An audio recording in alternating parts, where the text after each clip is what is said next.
The following program may contain coarse language, violence, nudity, mature subject matter, or scenes which may not be suitable for all viewers. Viewer discretion is advised. All Hit Radio.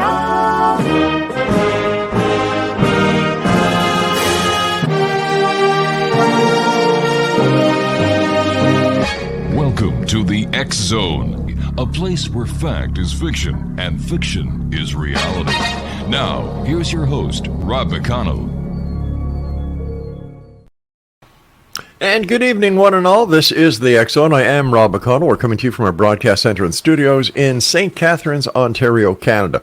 Now, for all of you who are wondering, where is St. Catharines? Well, St. Catharines is on the shores of Lake Ontario, in between Hamilton and Niagara Falls. We're about 15 minutes away from the crossing into the state of New York from Niagara Falls to Buffalo. About 40 minutes from Hamilton and about an hour and a half to the Queen City of Toronto. So that's where we are. Plenty of action in this area when it comes to the paranormal. We have UFO sightings. We've had Bigfoot sightings. We've got ghosts galore just down the road in Niagara-on-the-Lake where the War of 1812 was fought. And a lot of strange and wonderful things. I'm not only talking about the people, I'm talking about everything else that happens around here. What a show we have for you tonight, Exonation. My first guest who will be joining me in a moment or two is Monique Chapman.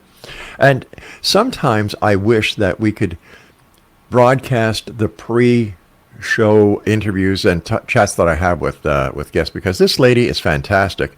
And we're going to have a good hour with Monique. Dr. Will Horton is with us tonight. He was supposed to be with us last night, but something happened at his end. He's with us tonight, and we're going to be talking about the psychology of addiction.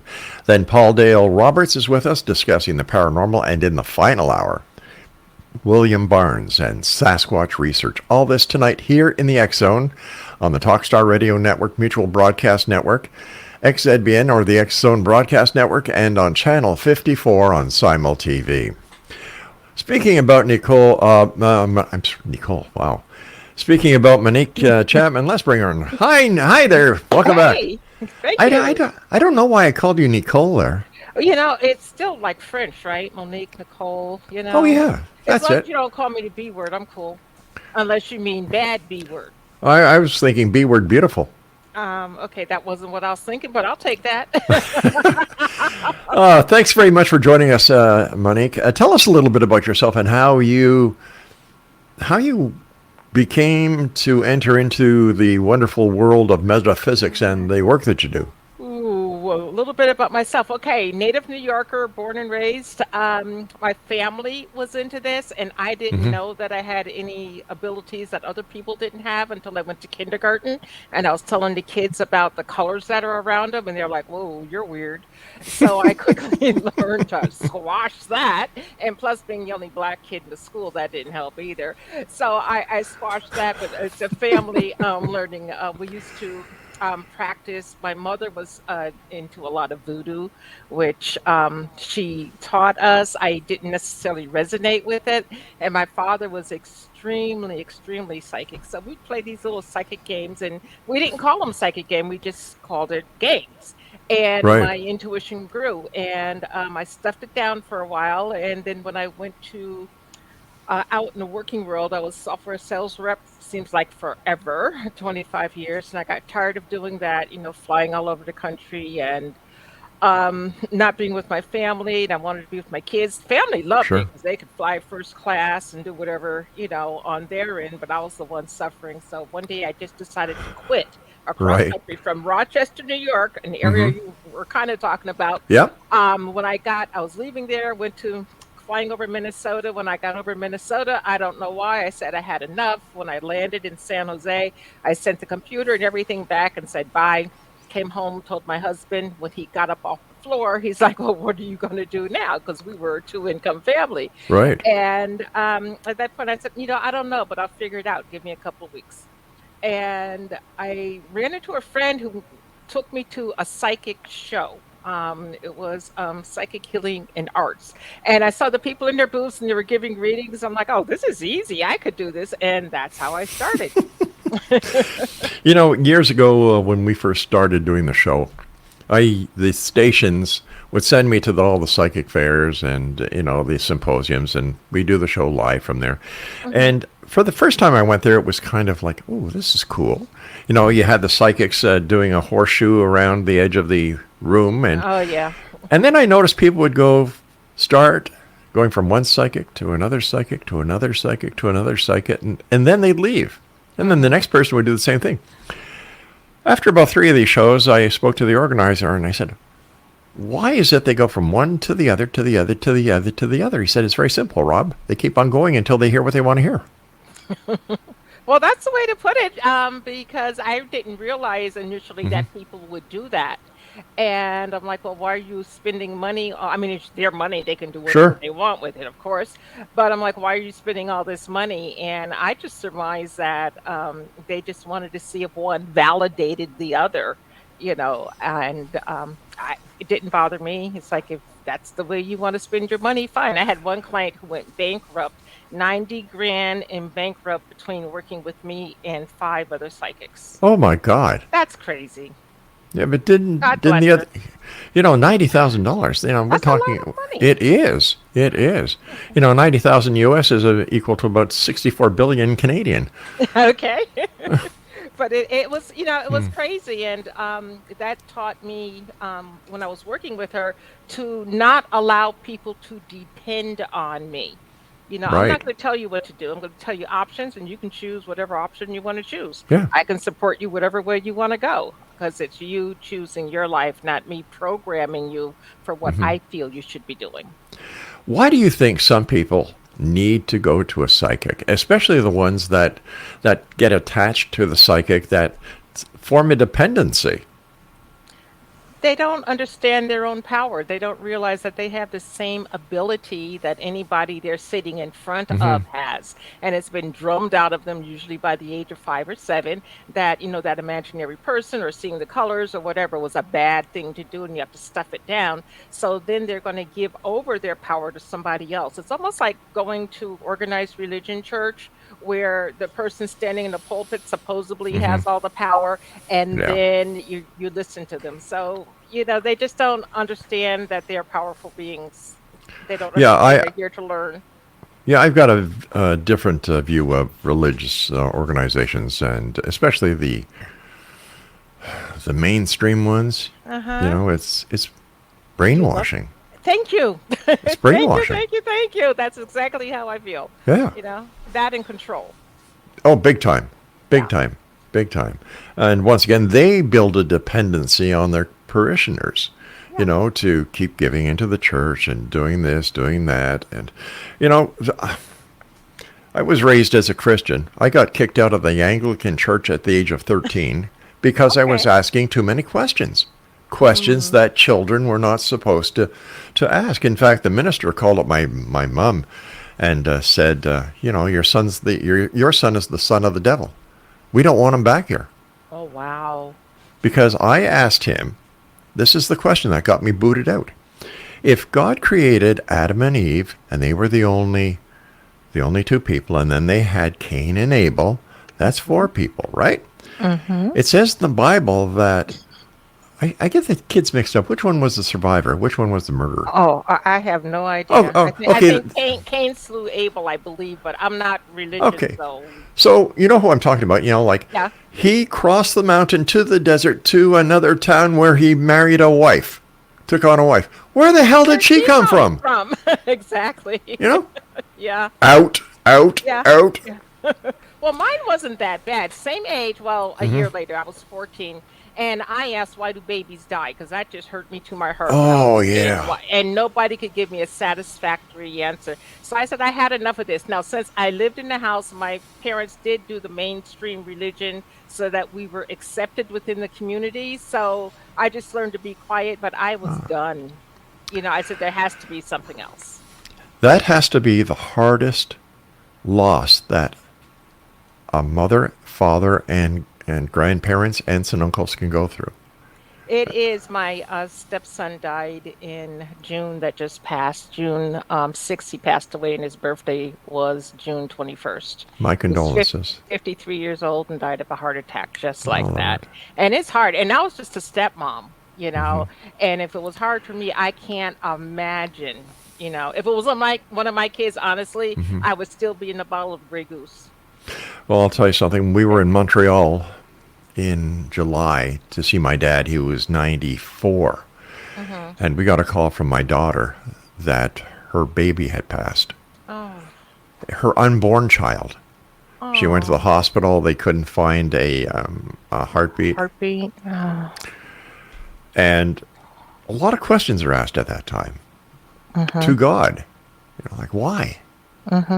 Why children? And, one member of clergy said, well, Jesus said, suffer little children to come on to me, for thine is the kingdom of heaven. And I said, okay, suffer. Why? What did this... Yeah, exactly. Anyway, so you can see why I got kicked out of the church. I asked too many questions. Yeah. Well, good for you. Yay! You and I were talking before going on air that we should form our own church. Yeah, there we go. How about this? How about this for a title? The Church of the People Who Give a Damn. There you go. Yes. You take care of the U.S. chapters. I take care of the Canadian chapters. Yeah, and everybody gets to have their own BS belief system. That's right. Plus, you and I get a tax exemption. There you go. There you go. So, what was it like when you decided to come out of the closet with your gifts? With your gifts. You notice I had to pause there and kind of figure, well, how the hell do I ask this? What was it like when you took the veil of secrecy off you and said, ta-da! Here I am. Yeah. It was frightening, and it was frightening because I wasn't, at that time, I was concerned with what people thought of me. Yeah. Now I don't give a... So, but back then it was frightening because I still wanted to be accepted on some level. Okay. And I started talking to people when I was working in corporate America, and, I would just say something, and everyone would say, you read me like a book. And I'm like, okay, where's this coming from? Because I don't know if I'm right or wrong. I just tell people. If you ask, I tell. And that's the end of that story. So when I decided to quit my job and I said, well, what am I going to do now? That's when it came, okay, this is what you've done all your life. You've been weird according to regular world all of your life. So take that weirdness and let's do something with it. Let's have some fun and make some money. And before we go to work, there we go. Well, I'm glad you did, because I think you'd made the right choice, because that was part of your destiny, right? Thank you. Yes. You and I have to take our first break. Please stand by. Monique Chapman is my special guest, X-Zone Nation. Her website is moniquechapman.com. This is the X-Zone. I am Rob McConnell. We're coming to you from our broadcast center and studios in St. Catharines, Ontario, Canada. Oh, welcome back, everyone. I'm Rob McConnell. My guest is the one and only Monique Chapman, and her website is moniquechapman.com. Listen, you were saying that, your family, your mom, your dad, yourself, intuitive, right?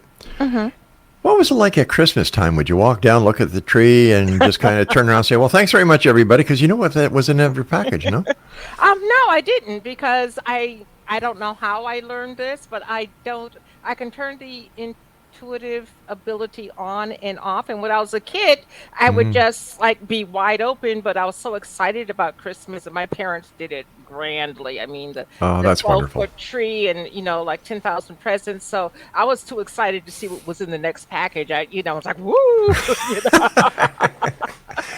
Oh, how fantastic that was. It's hard to fool me now, though. Really? My husband All right, can't pull anything off like a surprise. It just doesn't work. I think that when it comes to husband and wife, that there's a special psychic bond that forms.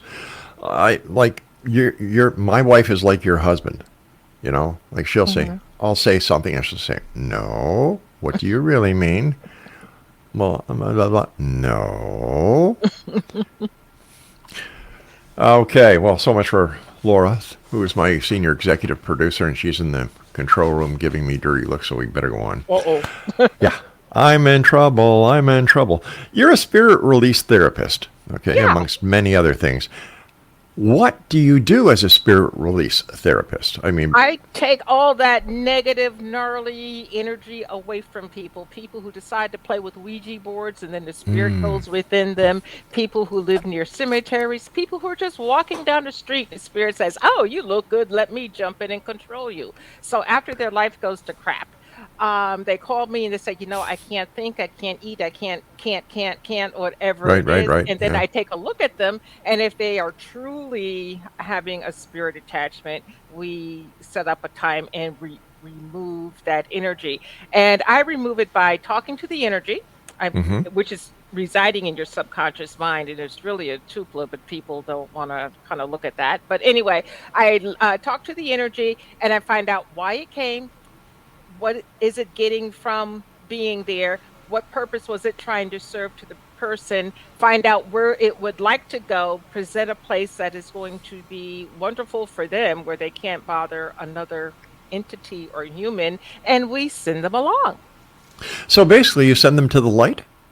No, No, I eh? send them. Okay. No, I send them to where they want to go because some people don't want to go to the light.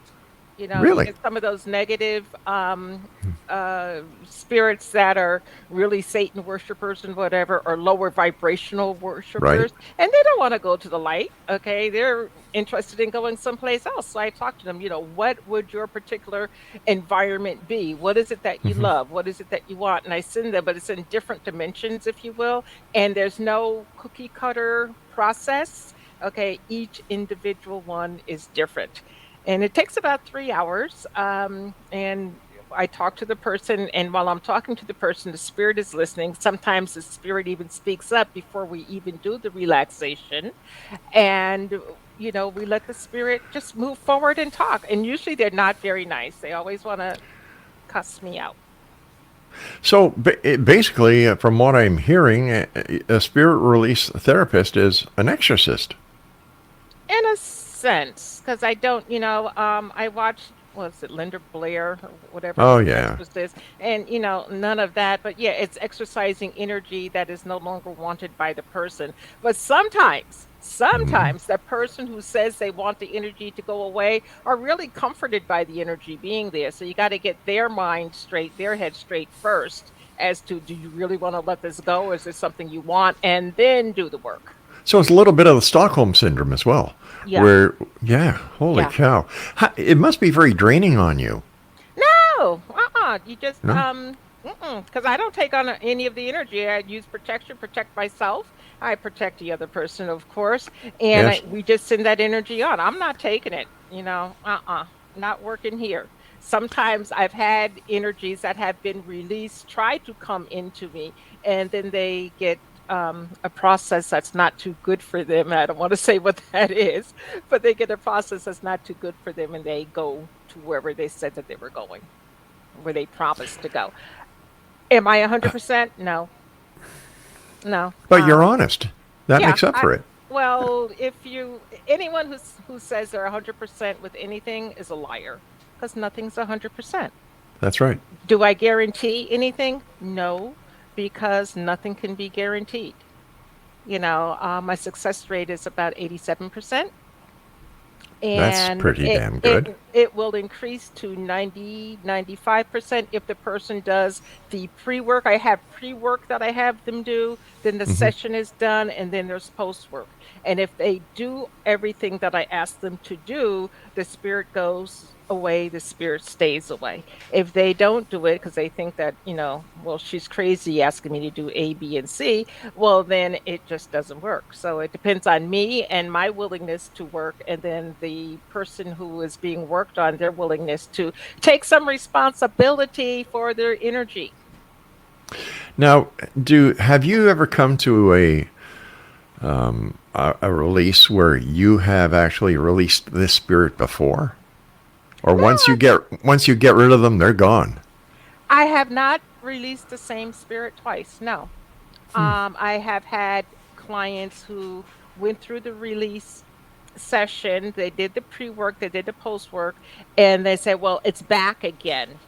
So I would take a look, and it's not the same spirit, but a different spirit because they got so used to that spirit being with them and the energy the spirit was given. They're like, Right. "Ooh, I miss that energy. Where is it?" And then the spirit says, "Oh, okay, she wants me to come on in." So they come on in and join us.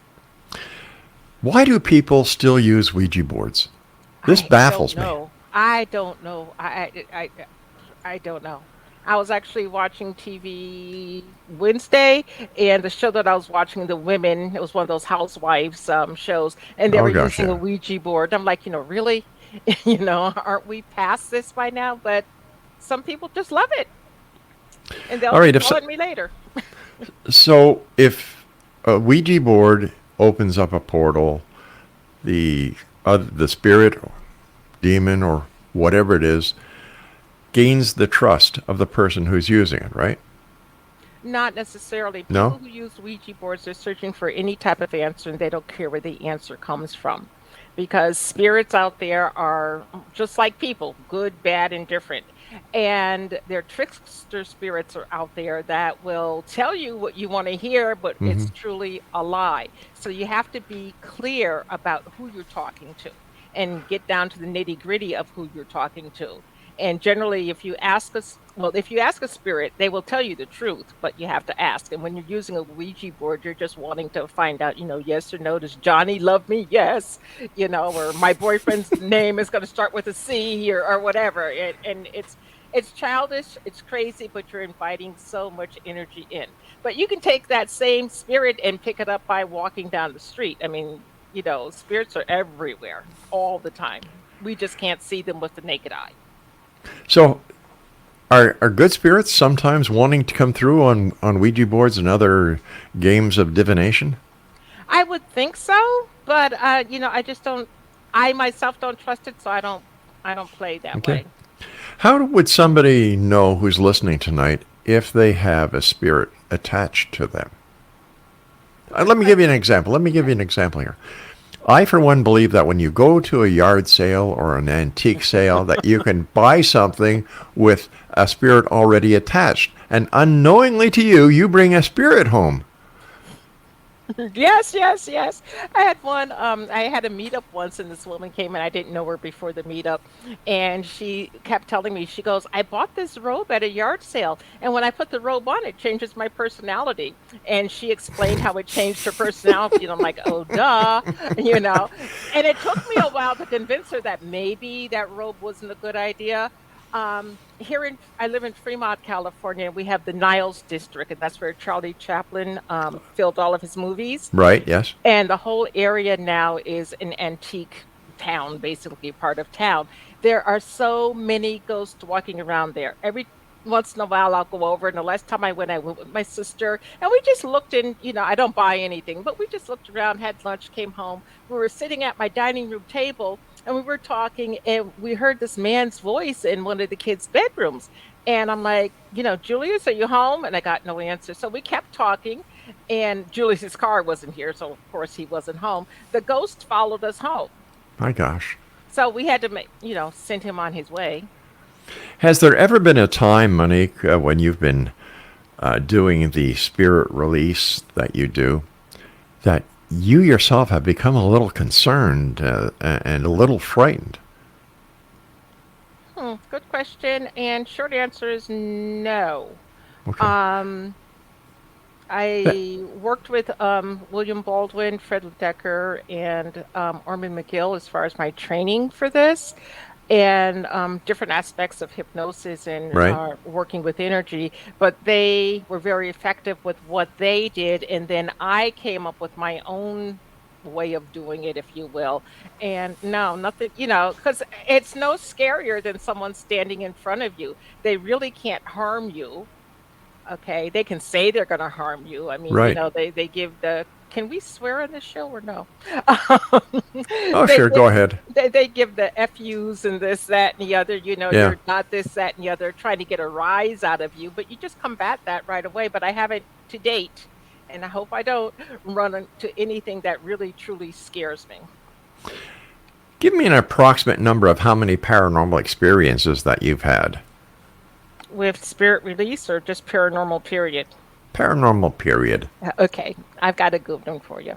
When Okay. I was 16, and there's no drinking or drugs when I was 16. Okay, afraid to do it. Boring. Yeah, well, we have since changed, but at 16, I was afraid. So our house had burned down, and when our house burned down, we needed some place to stay, and we stayed Yeah. in a hotel for a little bit, and had enough of that because we stayed 2 cities away from our high school, and that was very difficult to, drive to school and back. Transportation, So yeah.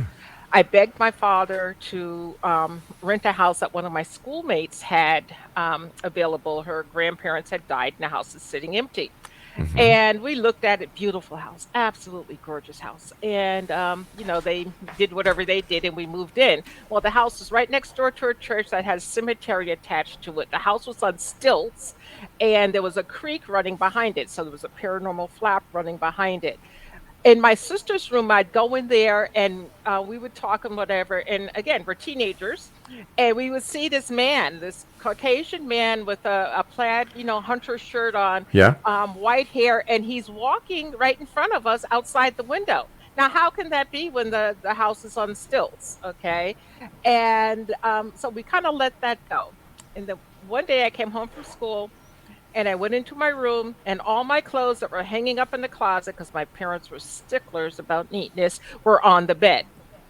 And I'm like, oh shit, that scared me. So I left, and my father owned a chain of dry cleaning stores. So I went down to Albany to one of the cleaners. Right. And that happened a few times in a row. And my father would keep telling me that the dog did it. Now, I had a beagle hound at that time. Zip was not going to get up and take the clothes out of the closet and put it on the bed. I mean, that just wasn't happening.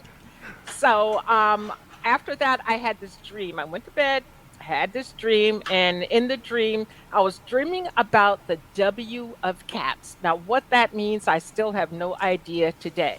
Okay. But the W of cats, I was laughing hysterically. So hysterical. So my parents tried to wake me up, couldn't wake me up. I was just laughing about the W of cats and hysterical about it. So after that, my father was like, well, maybe we should, think about someplace else to live. But before we moved, the basement in that home, and again, beautiful home, they had a like a shuffleboard Oh, yeah. design on the floor and all kinds of things. The furnace would scream like a human, Oh my gosh. and the sewer system would back up, and there's feces all over the floor. Not Ooh. urine, not liquid, just caked with feces all over the floor. So that was paranormal enough for my mom and dad. So we left. Wow. It's funny because my dad was in the dry cleaning business as well. So Really? so I know Wow. so I know how hard your dad worked. Yeah, very hard. And Very, very hard. On his feet all day, and then the carbon tetrachloride and the yeah, pressing, the whole bit. yeah, Gosh, the I'm a perk, great yeah. presser. I'm a great Really? presser. Yeah, and I can get spots out of anything. I mean, I had to, family business. You worked Yeah, in my exactly. father's world anyway. Yeah. So I can do all of that, but I choose not to. Young lady, you and I have to take our break. Please stand by. And Right. Exo Nation, our guest this hour is Monique Chapman. Her website is moniquechapman.com. I'm Rob McConnell. This is the X Zone. Don't go away. And welcome back. Monique Chapman is my guest. Her website is moniquechapman.com. Monique, what is your point of view when it comes to spells? I think the Harry Potter and all of that type of thing, glorified spells. For me, spell is nothing but focus, concentration on an outcome that you want. So we're always casting spells, if you will, if you want to call it a spell, but it's just focus, concentration. If you do a love spell, you're focusing on love. If you do a money spell, you're focusing on money with an intent to bring whatever to you. So I don't call it like a spell in a witch's book of shadows. I just call it focused intent. I call it manifesting. We can manifest what we want no matter what's going on in the world. Yeah, if you confess it, you can possess it. Hmm. You were mentioning shadows. A lot of people today are reporting shadow people that they're catching in the peripheral vision of their eyes. What is your take on that? I think that is definitely very real. Not only lately did I catch a shadow person, I caught a shadow goat human being going through my house from one corner to the other. And it was shadow. It had from the bottom to the waist, it was goat, and from the waist to the head, it was human. And there were two of them, and they just walked through. So I don't know where they were going. I didn't ask them. I was just glad they kept going. Kind of kinky parties they go to, half goat, half Hey, human. well, I don't want to play. Mind you, do spirits know that you're an intuitive and that you're able to see them, and do they come to you for help? They know that I'm intuitive. No, they don't come to me for help because I request that they don't come to me for help. That's the one thing I do not like to do is talk to dead people.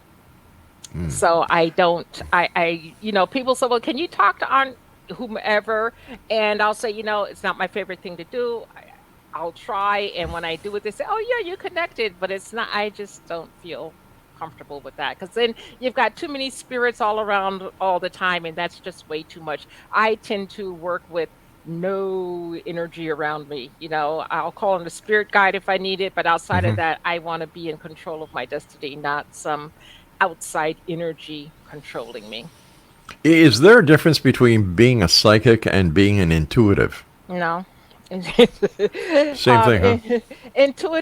Intuition comes from within. Psychic ability comes from without. So psychic ability, you're using your intuition with some type of outward tool, like tarot cards or runes or whatever, but not really. Okay, you sent us some pictures. You sent us 4 pictures. And I'm going to put the first one up here, and maybe you can... I believe they were taken by your son? They were taken by my youngest son when he was 9 years old. We were at my husband's mother's 85th birthday party. And this was at a VFW post. Now, this picture is very interesting. You see the woman who's looking to the side, and then you see the man behind her. Right. Okay. And then you see this white... shadowy thing with a black look like top in between. Do you see I that? do. Yes, I Okay, see it. that's an energy. That's not a person that was actually there. Wow. There was no. How did your son know how to take the... How did your son know when... Or are these just random shots? Yeah, he was 9. He had a throwaway camera. I gave both kids a throwaway camera. I said, I'll take pictures. And his older brother took the same pictures, and none of the paranormal activity is in it. Wow, But this particular kid can see ghosts, and this, he's very psychic intuitive. And very, but he doesn't believe it. So that part doesn't work for him, but he's good at seeing ghosts. All right, let's go to our next one. Okay. This one is really now interesting. this one is freaky. This one is freaky. Yeah, because you see that being, right? And I have no idea who it is. And then the white thing to the left, I'm thinking that's some type of ghost because there's no napkins or anything flying in the air. So I have no idea what that was. But looking at that being, and then if you look behind the being, you could actually see the white shadow of something else. I have no idea what it was, who it was. None. All right, let's go to the next one.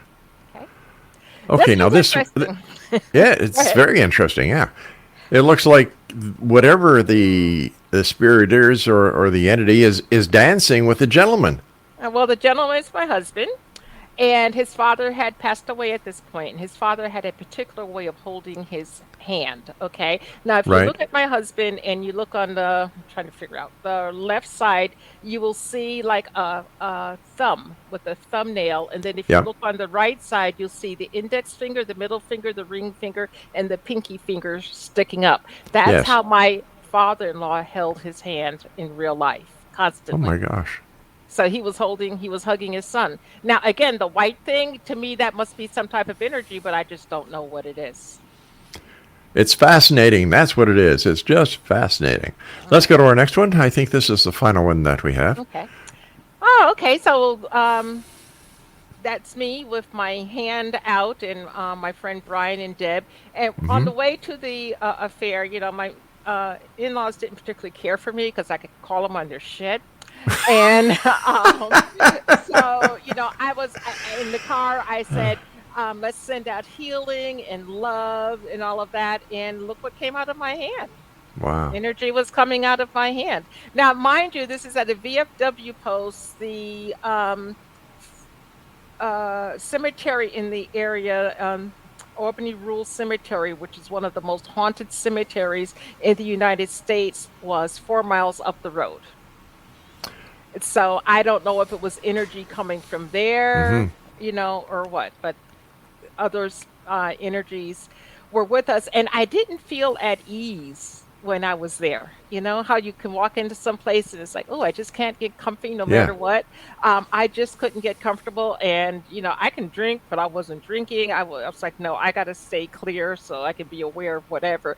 And, nothing happened that I could see, but there was a lot going on behind the scenes. Thank you for allowing us to share those photos, Monique. Oh, yeah. Thanks. You're welcome. Has your son developed his abilities since those photos were taken? Yes and no. He can still see ghosts. The last time that I'm aware that he used it for a while, when he was going to college, he was a bartender, and a bar back first, and then a bartender. And he worked at, oh God, the San Carlos Lounge in San Carlos, California. And there was this long-running story about a man being murdered in the bar, and he was a biker dude, the long hair, mustache, typical what you would imagine a biker guy to be. And every Sunday we would go over and have drinks with him because it was slow, it was just slow. And we were sitting there, and he was doing his thing, and he stooped down, and he got back up, and he was facing the mirror, and he turned around and he looked, and he goes, "Oh, but it's not there." And he turned around and again, I said, "What's not there?" He goes, "Mom, that biker dude was standing behind you." And I'm like, okay, but he described him, and I didn't see him, but he could definitely see this person. And he tends to know when people are going to make their transition. He does, eh? Yeah. I mean, he'll just come out and tell you. Well, I don't want to meet your son. I'm sure he's a great guy, but He's a good kid. he takes after his mom and dad, that's for sure.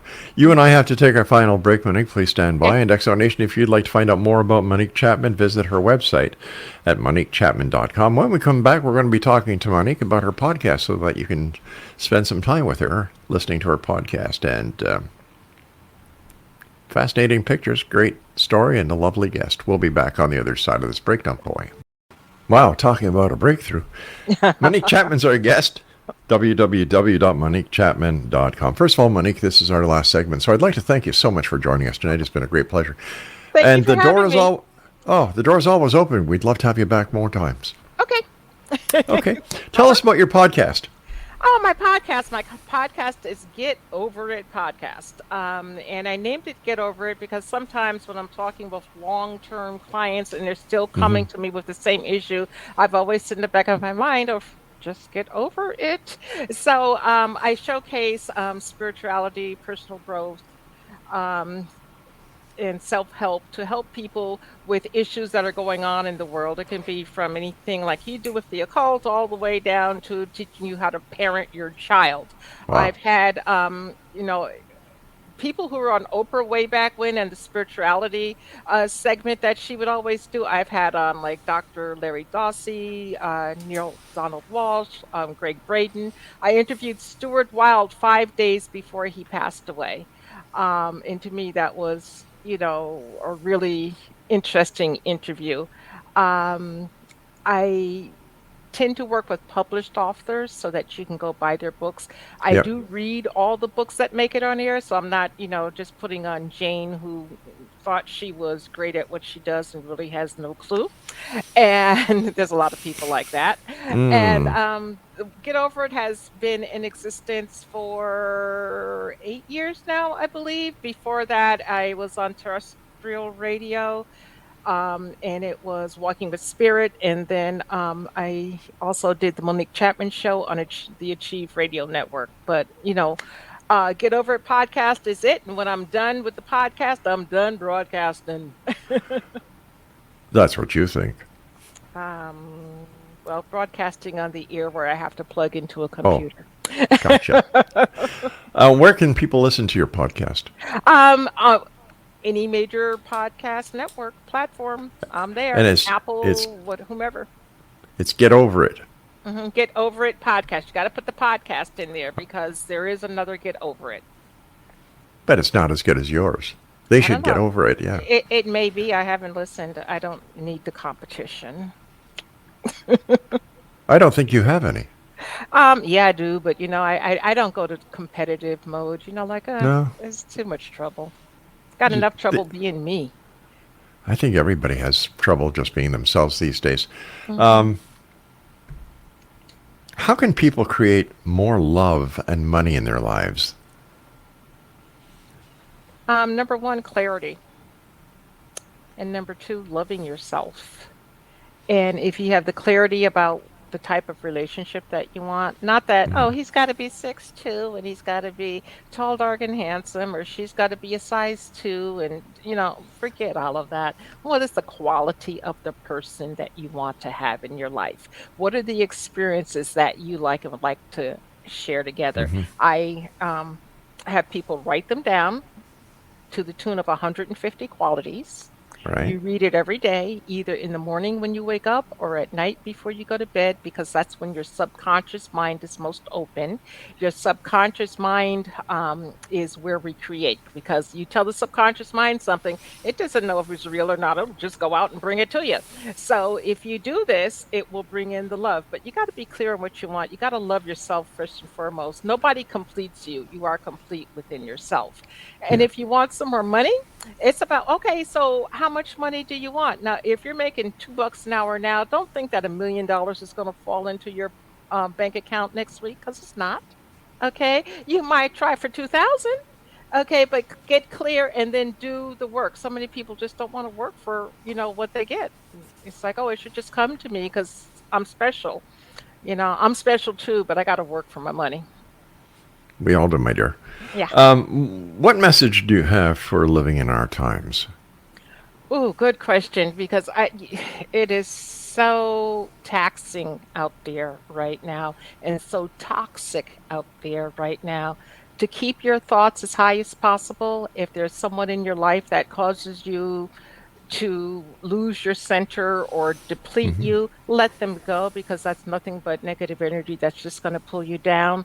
Don't listen to the 5 o'clock news, the 7 o'clock news, the 11 o'clock news, and just hear the United States. If you're going to watch the news, watch it objectively, but get your news from different news sources so you can suss out the truth. Just because Yeah. they say it, it doesn't mean that it's true.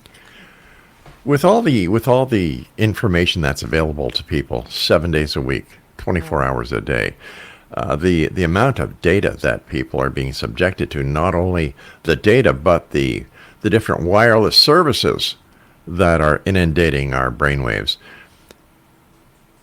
How do people cope with that? They can't see it. They don't understand it's there.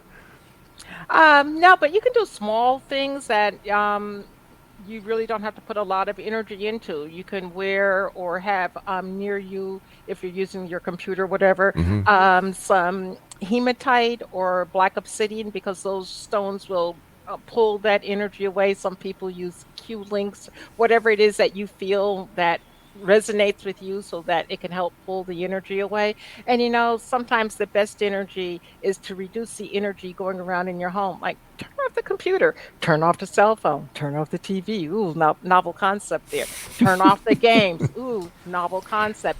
But that will Yeah. allow your space to kind of calm down, and you can, regroup again. You can always use like sage or Palo Santo to kind of clear the air, but it clears the air more than it does the energy that's going around. So, you just got to get away from it. Spend some time outside in nature. I'm a beach Right. girl. So I go down to Santa Cruz and sit there in Santa Cruz and get those positive ions, and it just flips everything, and I come back and I'm refreshed. Some people like the woods. Fine. Go to the woods. Take a bath in the woods, wood bathing, and just come back revitalized. Here's my final question for you. What is your message for the Exo Nation tonight? Be who you are, live your truth, stand your truth, and please keep listening to the X Zone Nation, Rob, because he does very good work. Okay, God his work bless you. is true. And I'm not saying it just because I'm here. I wouldn't be here with you if I didn't feel that you're real. Okay, very real, very valid, and brings a lot of different information to people. So keep listening, learning, okay, and trust.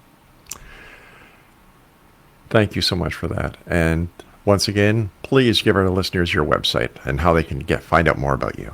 Okay, my website is MoniqueChapman.com. I am on Facebook. I think it's Monique_Chapman. I really don't play on Facebook that much. I just post the podcast and I'll look at pictures. Outside of that, I don't have time to be bothered.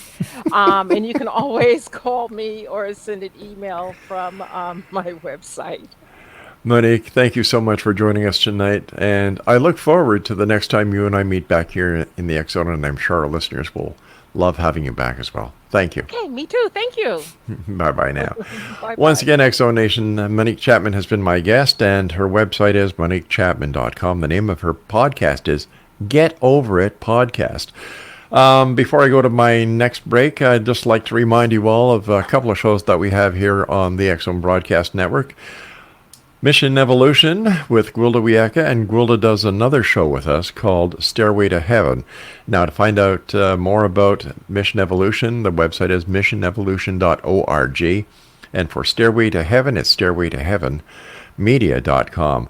Kevin Randall joins us as well every week here on the X Zone Broadcast Network. His show is called A Different Perspective, in which he talks about UFOs, the Roswell crash, unidentified flying objects, UFO crashes, and he brings on some of the most important people that talk about UFOs and what is in the skies, whether they're real, whether they're part of an ongoing encounters that we've had throughout history, or if it's military. And his website is kevinrandall.blogspot.com. Coming up next is Dr. Will Horton. We're going to be talking about the psychology of addiction here in the X Zone from our broadcast center and studios in St. Catharines, Ontario, Canada. Don't go away.